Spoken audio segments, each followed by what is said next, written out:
everyone, I'm Lynn with Psychic Focus at psychicfocus.blogspot.com, and today I'd like to talk about patents being wrongly seized. Really great question that someone sent to me, and I'll just go ahead and start reading it. It says, "Hi Lynn, I have a question I'd like for you to look into when you have time.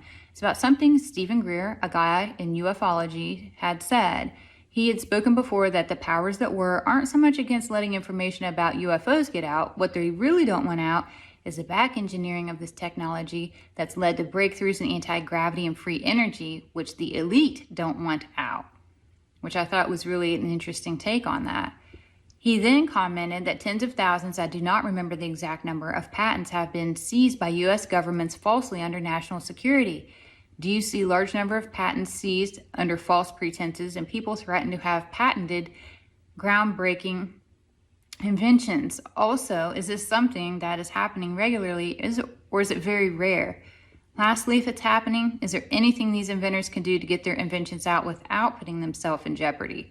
Such a great question. Okay, so the first thing I got is this happens all the time. The powers that were, they snatch up patents and research that don't appear to benefit them in the long run. They either keep the research for a later time so they can benefit from it when they see fit, or they destroy it altogether if it poses a threat to their agendas. And then I immediately flashed to Tesla and his research being seized. We would all have free energy right now, be extracting it from the atmosphere. The static that's created would be extracted and used liberally throughout most of developed societies in the form of electricity, and we would all have access to it. It would have easily been introduced to more underdeveloped areas should they choose to welcome that technology in, because it would be free, it would be cheap, and we would have this figured out by now. Then I hear the phrase, "Who killed the electric car?" and flash to a documentary that I saw a long time ago that resonated as still true within me today. The patent was taken and the working prototypes destroyed, and the research was buried so oil companies could continue on with their gas guzzling vehicles. So we have Tesla. Yes, his research was stolen. They didn't want free energy out because there's no money to be made off something that's free.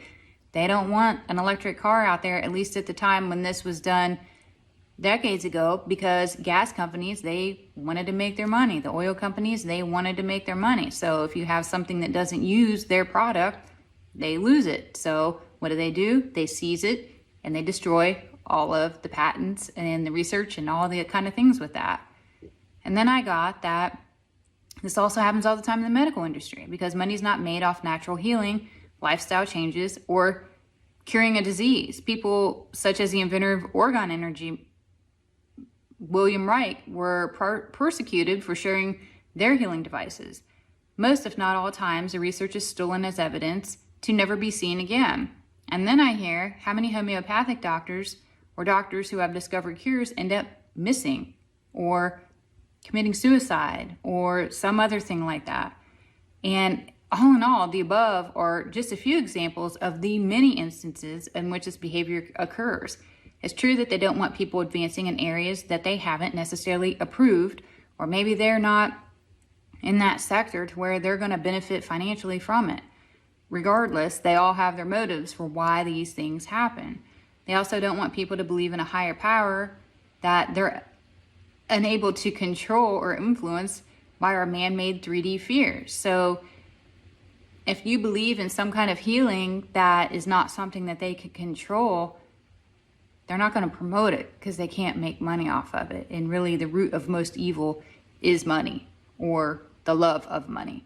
So that's all I have for this reading. I will leave you with that. Thank you so much for listening. Please feel free to leave a comment, like my videos, share my channel. All of it helps me out. Again, I'm Lynn with Psychic Focus at psychicfocus.blogspot.com. Thanks. Bye.